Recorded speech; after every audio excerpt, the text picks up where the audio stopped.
Doctor Babasaheb Ambedkar,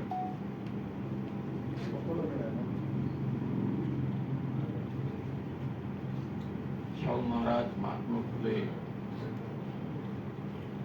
Shivray Jijau,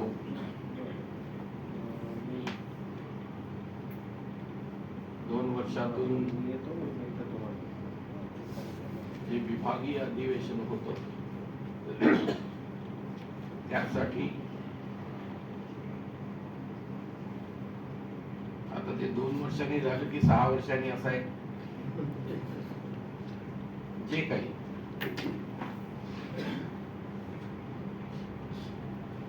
मंचकावर उपस्थित असलेले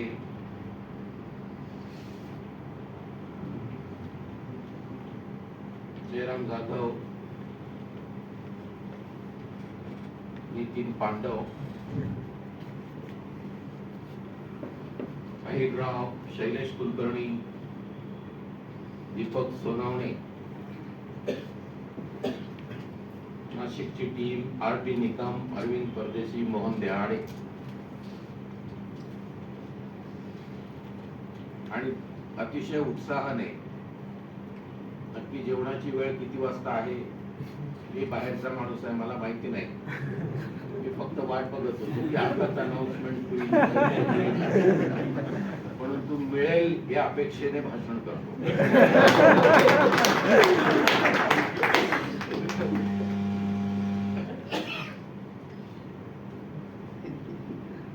शैलेश कुलकर्णींनी एक फार महत्वाची गोष्ट सांगितली की ज्या काही देशभर घटना दुर्घटना घडतात त्या जातीपातीच्या पलीकडे जाऊन आपण त्याच्यावर चर्चा केली पाहिजे. चर्चेसाठी संघटना असली पाहिजे.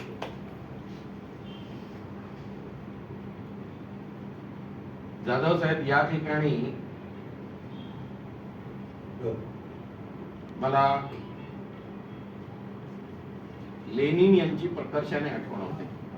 व्लादिमीर लेनिन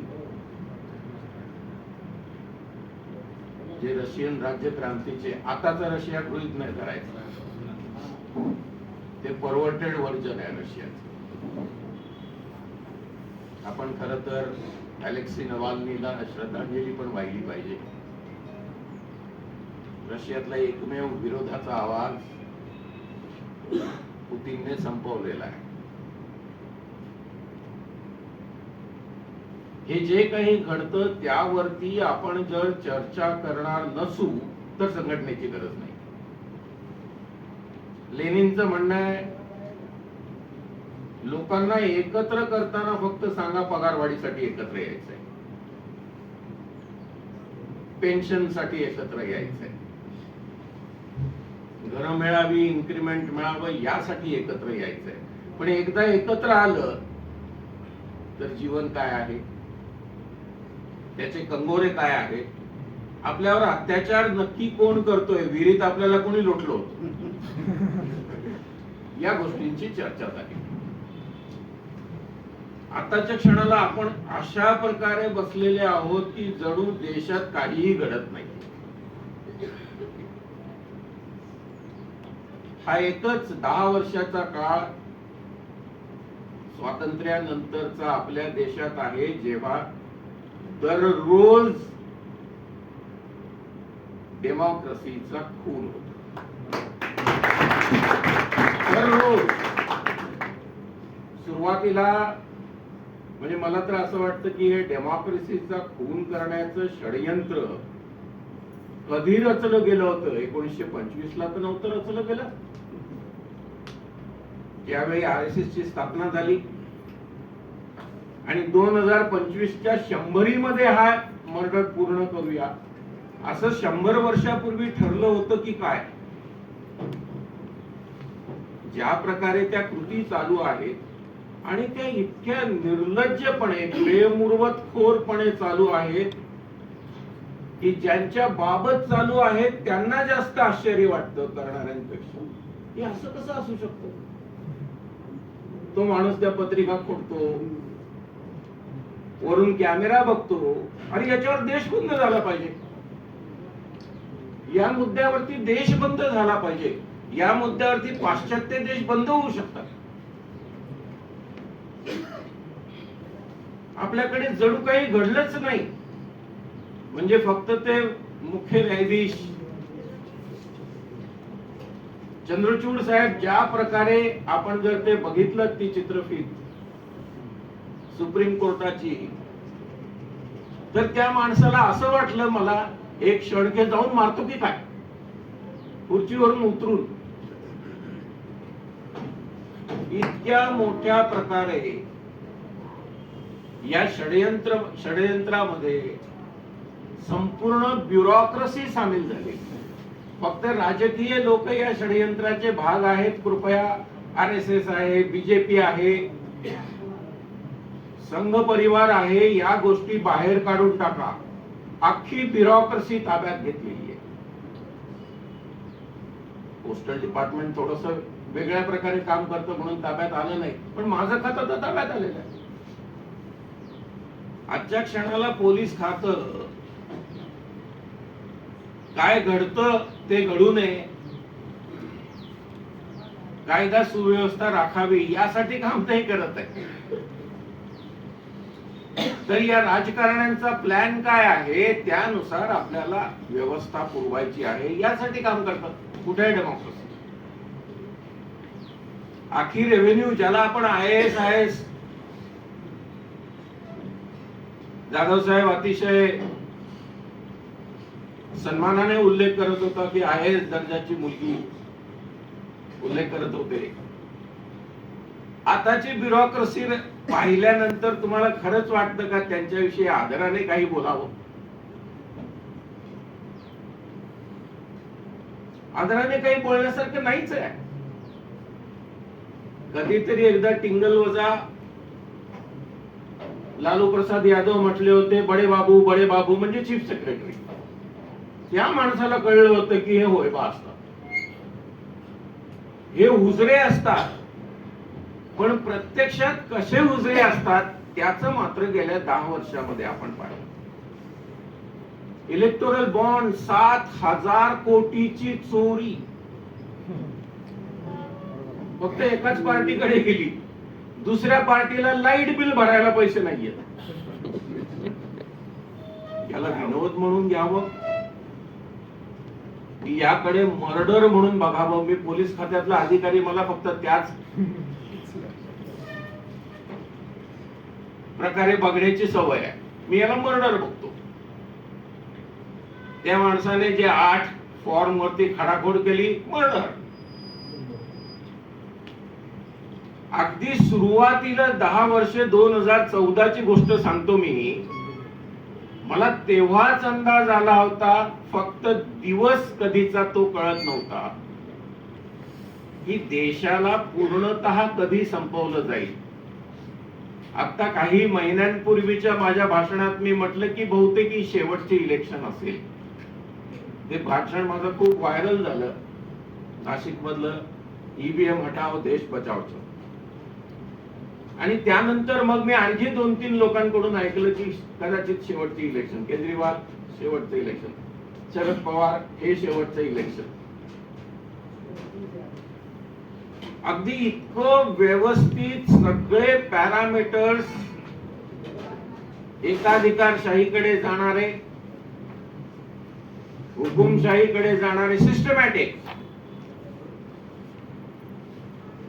यासाठी तुम्ही जर आत्ताच सध्याच सुब्रमण्यम स्वामींसारखा माणूस,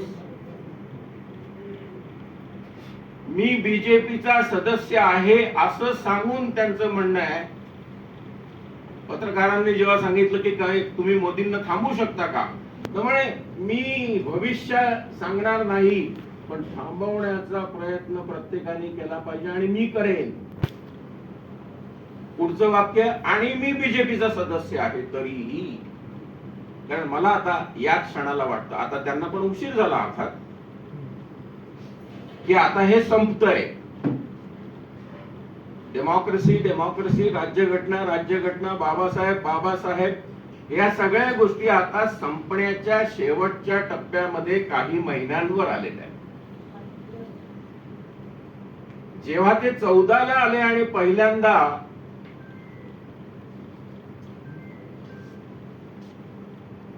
नॅशनल ज्युडिशियल अपॉइंटमेंट कमिशनचा कायदा झाला. तुमच्या माहितीसाठी सांगतो, परत मला रेफरन्स द्यावा लागतो पोलीस खात्याचा. आम्ही ज्या दिवशी चार्ज घेतो एखाद्या जिल्ह्याचा, तेव्हा पहिला बुके हा आम्हाला क्रिमिनलचा येतो, मटकेवाल्याचा येतो, दारूवाल्याचा येतो. सामान्य माणसाला माहिती पण नसतं, बदलीच्या दिवशी कळतं अच्छा तुम्ही एसपी होतात, तोपर्यंत त्याला माहिती नसतं, कारण त्याचा काही संबंध नाही. मटकेवाल्यांच्या बैठका होतात, दारूवाल्यांच्या बैठका होतात, बुकीज असतात त्यांच्या बैठका होतात. बुकीज म्हणजे मुंबईशी संबंधित म्हणून मी सांगितलं, कारण मुंबईत एक 4 वर्ष डीसीपीचं काम केलं मी. यांनी पहिला निर्णय घेतला की ज्युडिशियरी ताब्यात घ्या. कसं? ज्युडिशियरीची अपॉइंटमेंट पॉलिटिकल बिल वरती झाली पाहिजे. ज्युडिशियरीची अपॉइंटमेंट, जजेसची अपॉइंटमेंट जजेस करतात, असं जगात कुठेच नाही.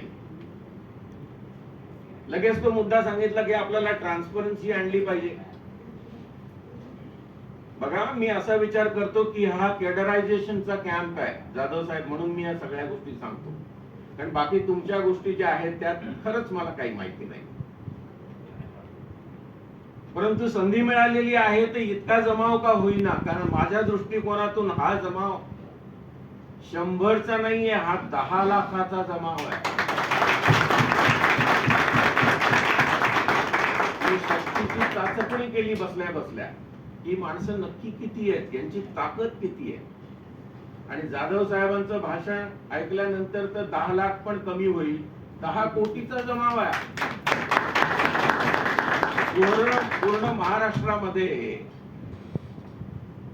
पोस्ट खातं सगळ्यात महत्वाचं खातं, संदेश आदान प्रदान. मग माझा संदेश आदान प्रदान करण्यासाठी यापेक्षा आणखी कोणती चांगली सभा असू शकते?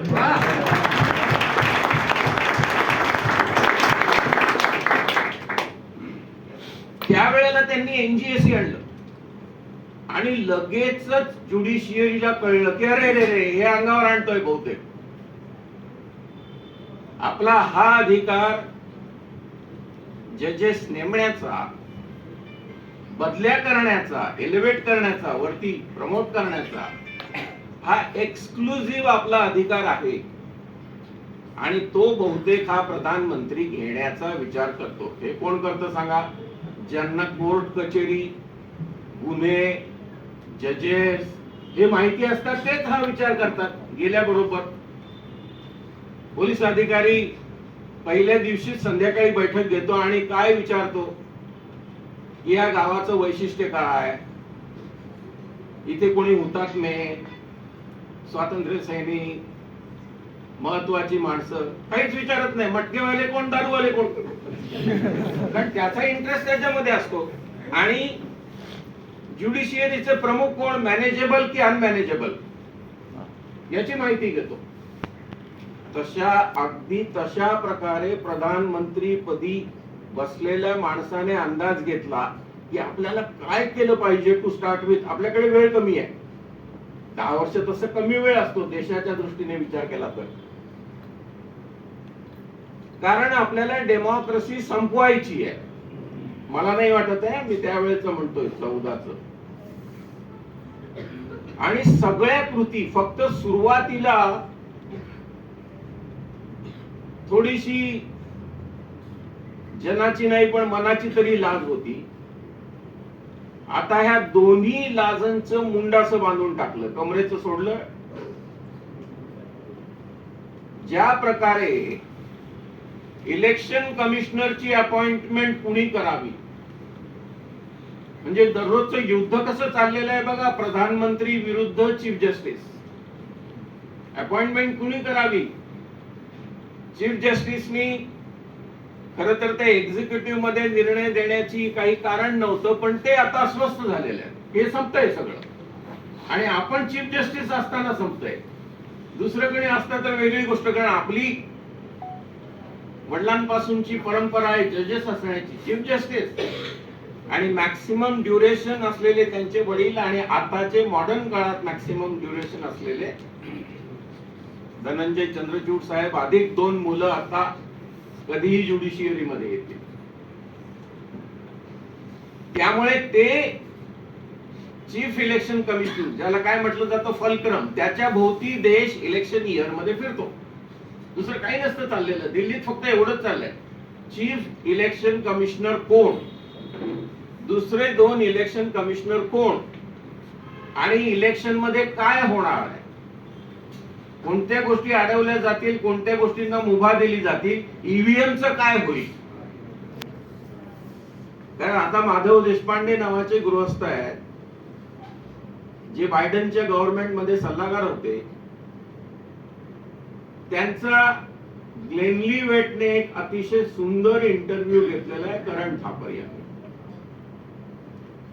मी त्याच्यावरती कमेंट लिहिली, मोठी 2 कमेंट लिहिल्या. करणने त्या कमेंट डिलीट केल्या.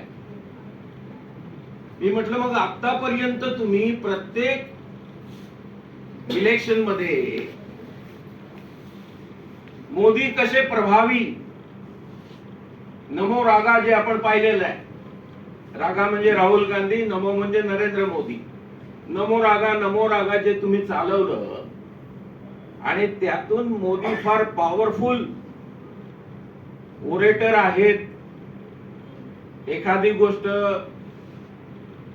Putting across the table and convincing people, यात त्यांचा कोणी हात धरणार नाही, ही तुम्ही जी चर्चा करत होतो त्या काय आम्हाला काय समजून करत होते की आम्ही वेडे आहोत? आम्ही तेव्हापासून सांगतोय की मशीनने येत आहेत. आणि आता ते माधव देशपांडेंनी प्रत्यक्ष सांगितलं की यांनी कसं मॅनेज केलंय. व्हीव्हीपॅट मशीन आणा, व्हीव्हीपॅट मशीन आणा, मधल्या काळातली ओरड होती, पण व्हीव्हीपॅट मशीन मध्ये चिप टाकून मॅनेज करता येतं. बॅलेट बॉक्स, कंट्रोल मशीन आणि व्हीव्हीपॅट हे 3 जे लाईन मध्ये आहे, त्याची फक्त तुम्ही ऑर्डर चेंज जर केली तर आपल्याला त्याच्यातून निकाल मिळू शकतो. परंतु ते करण्याचं दाखवलं जाईल. आता शेवटच्या टप्प्यात आहोत आपण, अगदी शेवटचा टप्पा. आणि जर ते मशीन राहिलं तर जे काही सांगितलं जातं की इस बार 400 पार, मी म्हणतो 400 पार का, सगळ्या सीट्स का नाही, फक्त 2-4 द्या, एक सोनिया गांधीला द्या, एक शरद पवारला द्या, आणि ममताचा एखादा माणूस घ्या, केजरीवालचा घ्या, लालू आणि बाकीच्या लोकांचे 2-3 असे 15-1 जागा सोडा आणि उरलेल्या सगळ्या घ्या. का फक्त 400 पार, कमी का बोलता? मशीनच जेव्हा तुमच्या हातात आहे, 7 मतं टाकल्यानंतर 3 कॅन्डिडेट असतील तर ते तिघांची 3 जर धरली तर उरलेली 4च्या 4 बीजेपीला जातात. ते मशीन त्यांनी दाखवलं माधव देशपांडेंनी. त्याच्या खाली सगळ्यांनी लिहिलं की हे हिंदीत यायला पाहिजे. लगेच 2 दिवसांनी आरफा खानम शेरवानी यांचा व्हिडिओ आला आणि ते सगळं हिंदीत आलं. हे मी आपल्याला यासाठी सांगतो की आपण हे बघाल, म्हणजे आपल्याला एक्झॅक्ट कळेल की गेल्या 2 इलेक्शन मध्ये आपल्याला आपण मत दिलेलं सरकार अस्तित्वात नाहीये. हे मशीनने आलेलं सरकार आहे आणि म्हणून ते आपले कोणतेही प्रश्न सोडवत नाहीत, सोडवणार नाहीत आणि सोडवण्यासाठी ते आलेले नाहीये, तर ते डेमोक्रेसी नष्ट करायला आलेले आहेत.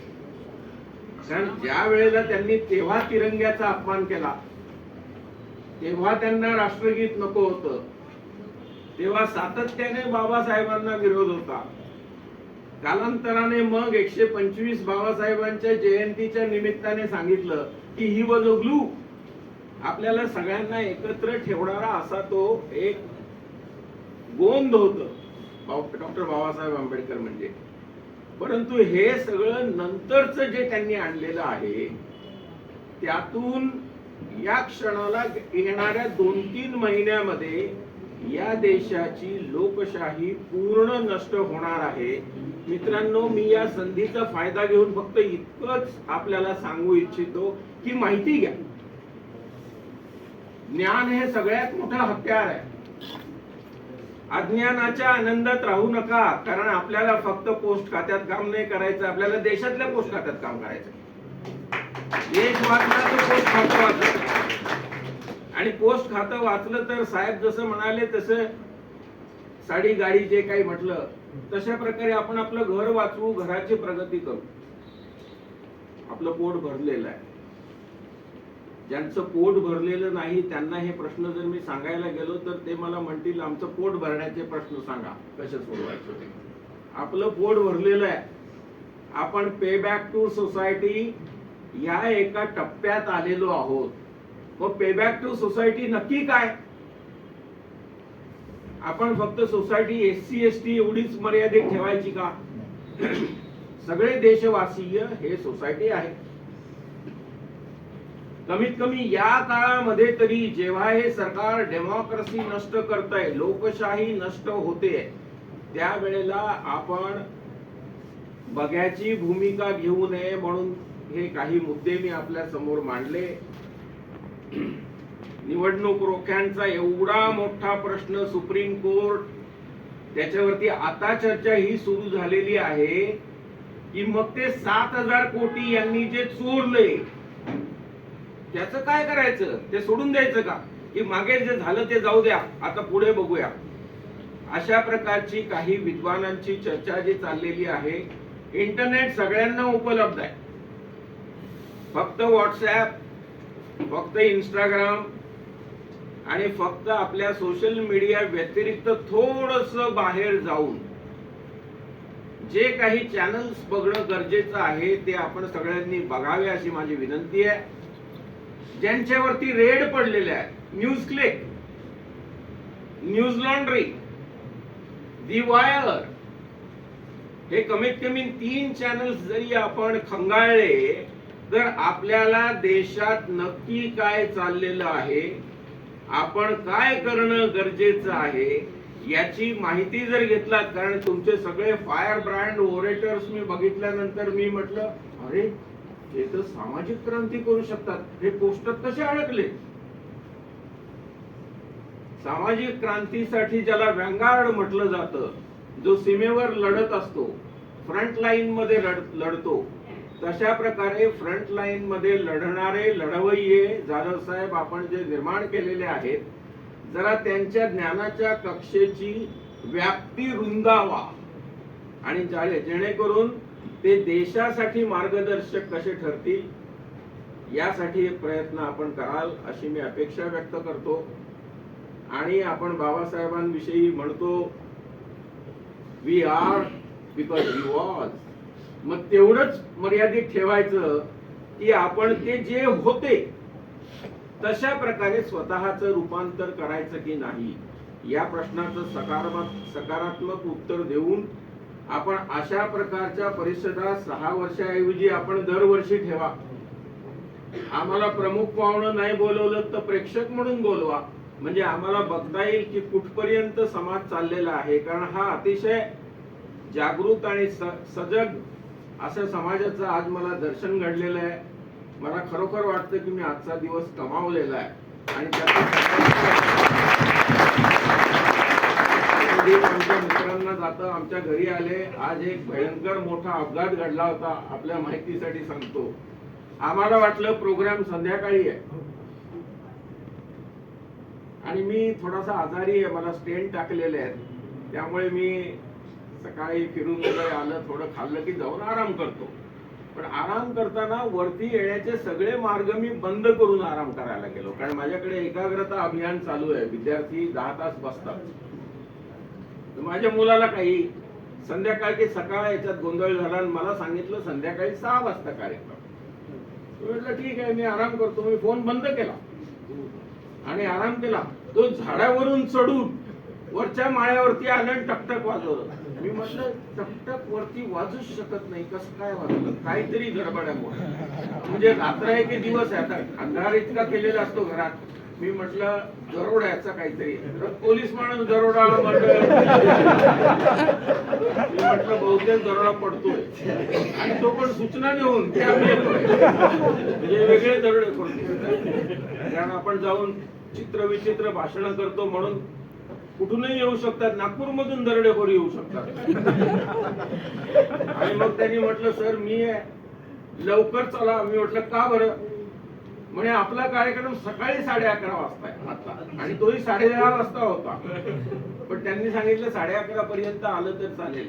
मग त्या इतक्या घाईमध्ये मी निघालो म्हणून मी आपल्याला जेवणाची आठवण दिलेली.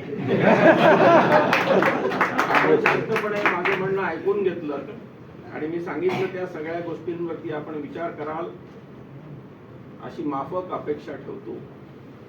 आणि मला जी संधी दिली त्या संधीमध्ये मी आपल्यापर्यंत काही अतिशय दाहक गोष्टी, आजच्या काळात त्या दाहक आहेत, पूर्वी ह्या नव्हत्या, पोहोचवण्याचा प्रयत्न केला आहे. त्या आत्मसात कराल, त्यानुसार कारवाई कराल आणि देश वाचवाल अशी अपेक्षा करतो. जय भीम, जय भारत.